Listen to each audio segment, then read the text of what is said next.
Coucou cousin, j'espère que tu vas bien. Du coup, je te montre comment est-ce que j'ai fait le programme et je te montre si tu veux que je te le partage sur Google Sheet. Bon, ça c'est la partie planification qui t'intéresse pas forcément.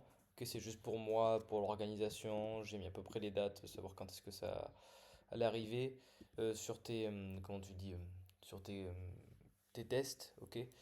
Et donc ici, en fait, si tu veux, j'ai la date qui va défiler de jour en jour et qui va me permettre de savoir où est-ce que tu es par rapport aux semaines. Au soit évaluation, j'ai à peu près mis que tu avais une légère gêne au genou et tout.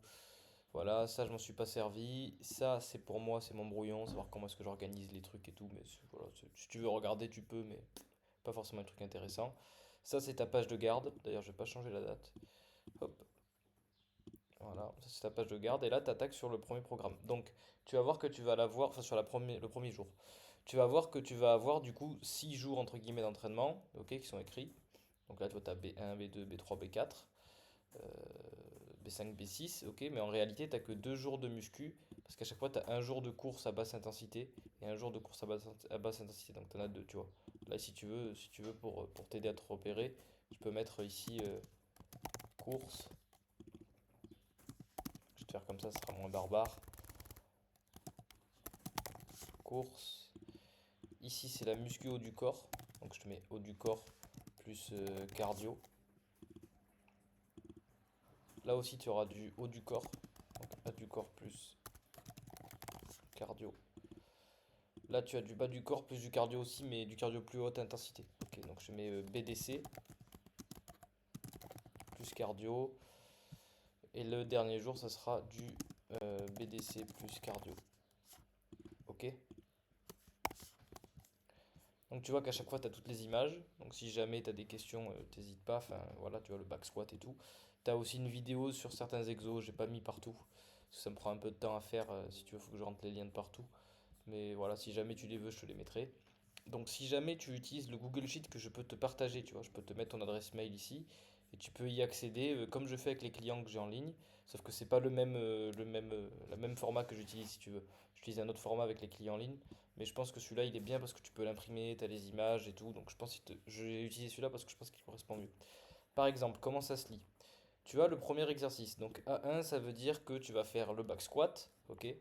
Normalement, tu devrais l'enchaîner avec ça. D'ailleurs, je me rends compte que, hop, tu vois, je vais te le renvoyer après, que je fais des petites erreurs. J'avais pas fait attention. Enchaîner le back squat avec le RDL, c'est un peu compliqué. Ok, donc je vais te le renvoyer après. Tchouk, tchouk, t'inquiète pas. Voilà, tu vas voir qu'à chaque fois, tu vois, je te mets des couleurs comme ça. Ça te permet à toi de te repérer, entre guillemets. Dans le sens où, bah, tu vois, si tu as deux couleurs qui sont ensemble, ça veut dire qu'il faut que tu les enchaînes. Tu vois, si elles sont pas, si c'est pas deux couleurs ensemble, tu vois, comme là, bah, tu vas dire que je les enchaîne pas. C'est-à-dire que là, par exemple, tu vas enchaîner élévation latérale et fente marché ensemble. Enfin bref. Du coup, premier exercice, back squat, tu as vu que tu as les semaines qui sont en horizontal. Du coup, le template, le programme se lit comme ça. Tu vois. C'est-à-dire que semaine 1, tu vas faire deux séries de 5 répétitions. RPE 5, je vais te donner la fiche d'intensité pour t'expliquer. En tempo normal, que tu enchaînes pas du coup, mais que tu prends 2 minutes de repos, 3 minutes de repos comme tu veux, ok? Et donc si là, je sais pas, tu as mis, j'ai une connerie, 100 kilos, tu écris 100 kilos sur ta première série, 100 kilos sur ta deuxième, et tu passes à autre chose. Et ça, là, les autres, bah, du coup, c'est pour les autres semaines. C'est-à-dire que la semaine prochaine, tu me diras, bah, ici, j'ai mis 105, 105, 105, tu vois. Et donc, ce qui est bien, c'est que sur le Google Sheet, tu peux le modifier, et donc au moins, tu vois les charges que tu mets, tu vois. Et moi aussi, ça me permet, du coup, comme je te le partage, de voir les charges que tu mets aussi. Voilà. Donc ça se lit comme ça, tu vois, c'est-à-dire que tu fais tes deux séries comme ça, puis après tu passes au Romanian Deadlift et tu fais tes deux séries de 7 répétitions sur la semaine 1, puis pareil pour la semaine 1 pour les élévations latérales que tu enchaînes avec les fentes marchées, et avec le back extension que tu n'enchaîneras pas, et le vélo donc qui sera du cardio, 10 séries de 10 fois 10 secondes à balle où tu carbures, 60 secondes où tu te reposes, mais où tu continues à le faire à pédaler tranquille comme si tu faisais chasser par un lion. Ici, tu as du retour au calme si tu veux, t'es pas obligé. Là, tu as une vidéo pour l'échauffement ici en haut, tu vois, si jamais. Tu cliques dessus, il va te montrer tout ce qui s'appelle les rotations articulaires contrôlées. Donc de tout. Donc c'est vraiment à faire avec le plus d'intention possible, avec les plus grands cercles possibles. Tu vois, il va faire la colonne thoracique, il va te faire le dos et tout ça, c'est important pour tout ce qui est douleur et blessure. Tu t'échauffes bien comme ça, et après tu peux faire quelques petits mouvements aux élastiques. Derrière, du coup, tu as le jour 2 tu vois ici, comme ça, poum, jour 2 mardi, haut du corps, même principe. Donc là, tu as développé, couché, traction, ça je pense que tu dois pouvoir les enchaîner. Dips, montée de corde aussi, tu dois pouvoir les enchaîner, tu vois. Et du coup, tu vas faire deux séries de 5 la première semaine, que j'enchaîne avec... bah, du coup, quand tu vois, il y a deux séries de 5 c'est-à-dire que tu fais une série, ta première série de développé couché, puis après tu fais ta série de traction, puis après tu reviens sur ta série de développé couché, puis ta série de traction, tu vois. Si tu en as 3 tu fais ça 3 fois. Donc voilà, et après tu écris pareil les poids, tu vois, série un 2 3 4 Voilà. Dips, donc pareil, tu peux lester ou pas, tu vois, les tractions, c'est toi qui vois. Montée de corde, je t'ai mis, ok. Là, relevé de genoux, et là tu as ton premier circuit type Murph. Donc tu auras 3 tours à faire de 200 mètres course, 20 tractions au poids du corps, 200 mètres course, 30 pompes, pardon, ok, 30 pompes, 200 mètres course, 40 squats.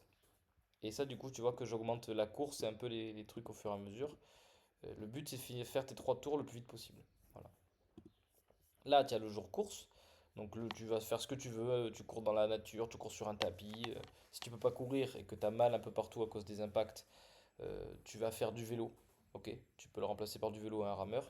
Ce qui est important, c'est comment dire, le temps ici, tu vois, 20 minutes, 25 minutes. Et il faut que ça soit vraiment très facile, que si tu vas courir avec un collègue, tu puisses parler de A à Z, que ce soit pas quelque chose que tu sois en souffrance et que tu n'arrives pas à discuter correctement. Tu vois, faut que tu puisses me parler comme je te parle là. En gros. Ensuite, encore le haut du corps, le jeudi. Donc là, traction prise neutre, que tu peux lester aussi. Donc prise neutre, c'est comme ça. Tu as pronation neutre. Développé militaire à la barre. Si tu vois que la barre ça te gêne un peu, pareil pour le développé couché, tu prends les haltères, t'hésites pas à adapter. Rowing support, incliné sur le banc, tu vois, donc je sais pas si tu vois bien sur la photo, mais tu es incliné sur le banc, 45 degrés, et tu viens tirer les haltères en serrant bien les omoplates. Donc pareil, hein, tu enchaîneras avec des pompes en résistance élastique, exprès pour ton Murph et tout machin, intéressant. Pal of press, ça c'est un exercice de gainage que tu peux faire soit à la poulie, soit avec un élastique. Tu vois, tu accroches la poulie ou l'élastique, tu te gaines bien et tu vas pousser les bras devant. Tu vas garder un petit peu la position. Si tu mets très très lourd, tu vas voir que tu vas vouloir tourner comme ça. Et en fait, le but ce sera d'empêcher cette rotation-là. Donc tu en as 12 par côté, 12-15 par côté. Et ensuite, tu as un exercice de cardio encore, rameur, 2000 mètres ou 2500 mètres en fonction des semaines. Tu vois, semaine 4, tu seras 2500 mètres le plus rapidement possible en essayant de diminuer le temps. Donc tu vois, ici tu me mettras, je sais pas, tu as mis 8 minutes pour faire, tu vois, 8 minutes 50. Là tu peux marquer aussi des trucs sur la séance, si tu veux. Séance difficile, j'avais du mal, tu vois, le rameur j'aime pas par exemple. Tu peux noter comme ça pour tous les exos. Ensuite, bas du corps, donc la deadlift à la trap bar, tu as vu que c'est pas la barre qui est droite, c'est la barre qui est hexagonale. Si tu l'as, c'est bien, ça sera mieux pour tes lombaires, ça te déchargera un petit peu. Donc voilà, le Zercher squat, donc ça pareil, tu vas pas l'enchaîner parce que les deux, voilà, ça c'est une erreur de ma part. Le but c'est pas que tu l'enchaînes. C'est du squat avec la barre posée sur les avant-bras. Mets une mousse pour te protéger et essaye de garder le buste le plus droit possible. Tu vas voir que ça sera plutôt intéressant. Tout ce qui est porté et tout au niveau gainage, c'est très intéressant. Je faisais beaucoup ça avec les rugbyman parce que bah, ils portent beaucoup de personnes et toi qui vas porter des trucs, ça va être intéressant pour toi, je pense. Et ensuite, tchouk, voilà. Donc ça, donc je règle quelques trucs, je te le renverrai au format PDF et je vais t'envoyer le lien après. Donc voilà, là je t'ai mis un peu de renfort parce que je sais que tu as mal au genou, donc équilibre et quadriceps et ischio ça peut être intéressant dans ce cas-là. Je t'en ai pas mis beaucoup, tu as vu deux séries. Abs wheel à genoux, tu peux le faire debout si tu veux. Je t'ai mis 6, 8 répétitions, garde bien ton bassin rétroversé, essaye de pas creuser ton bas du dos. Devil press, donc là tu vois que ça va être comme un burpees mais avec des haltères. Tu vois, et après tu viens balancer les haltères au-dessus de la tête, donc tu prends 8 à 10 kilos. L'objectif de ce format-là, ça va être de faire le plus de tours possible, c'est as many rounds as possible, sur 8 minutes, 10 minutes, 10 minutes, 12 minutes, 6 minutes. Tu as 10 reps à chaque fois, ok. Tu as juste du temps qui augmente, donc tu pourras faire plus de tours. Donc tu vas faire devil press, après tu vas faire push press. Donc là, tu utilises les jambes pour pousser les haltères au-dessus de la tête, 8 à 12 kilos. Tu prends le même poids que tu as pris pour le devil press, tu prends le même poids que ce que tu as pris que ce que tu vas prendre pour le push press. Et ski erg à fond. Si t'as pas ski erg, c'est rameur, c'est vélo, c'est un truc qui te permet d'avoir les calories en fait. Donc après le reste, tu t'en fous. Voilà. Et retour au calme si tu veux, tout ce qui est étirement, posture de l'enfance, sphinx et tout ça, tu peux le faire à chaque fois. Et à la fin, tu auras un dernier sixième jour de cardio, exactement la même chose que ce que tu as fait sur la course. Basse intensité, 20 minutes, 25 minutes pour habituer ton corps à courir pendant un moment. Ok, pas de poids pour l'instant. un truc très facile, ça va favoriser ta récupération, ça va te faire perdre de la masse grasse, ça va augmenter, on va dire, ton transport d'oxygène au niveau de la périphérie, tu vois, donc aux muscles. Ça va augmenter aussi l'hypertrophie au niveau cardiaque, donc ça sera plutôt bien. Là, avec ça, déjà sur ces 4 semaines-là, vas-y progressivement, cherche pas à monter trop fort les charges, ok? Je vais te donner l'échelle de RPE pour bien te montrer. Alors là, je pense que mon écran est encore filmé.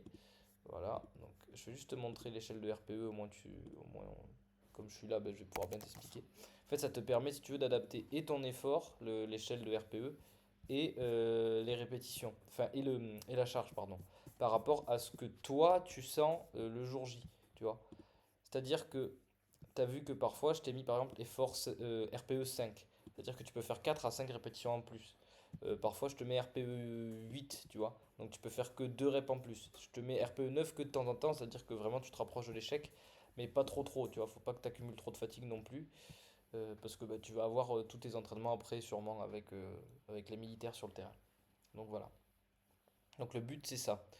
Et donc, en fait, la charge en soi, on s'en fout, tu vois. Si par exemple, quand tu es ici, un jour, je te dis une connerie, pour le développé couché, hein, la première semaine, tu es à 100 kilos, tu vois, c'est facile et tout. La deuxième semaine, tu es à 105, tu as réussi à monter de 5 kilos. Voilà. La troisième semaine, je sais pas, t'es explosé, ça t'a détruit tout ce que tu as fait, t'es mort, tu mets 102. C'est pas grave, tu vois. Là, tu es RPE 6, ici tu étais RPE 7.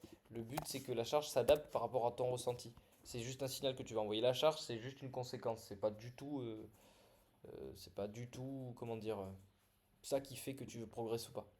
C'est plutôt ça qui fait, parce que ça permet de manager ta fatigue. Si tu es très fatigué, que tu mets très lourd et que tu cherches à t'exploser, tu vas te blesser. Donc c'est pas le but, tu vois. Par contre, peut-être que là, tu vas être encore plus fatigué et tu te dis, waouh, c'est un peu trop dur, je dois en remettre 100 là, tu vois. Vraiment parce que tu sens que t'es trop fatigué et que ça va pas et que du coup, en étant à 100 kilos sur 4 séries de 5 répétitions, bah, il te reste que 2 reps en réserve, tu vois. Et peut-être que là, ben, peut-être que va savoir pourquoi, là ça va mieux. Et ici, peut-être que tu vas mettre 110 en étant RPE 5, donc avec 5 reps en réserve sur 4 répétitions, tu vois. Donc voilà, ça veut rien dire.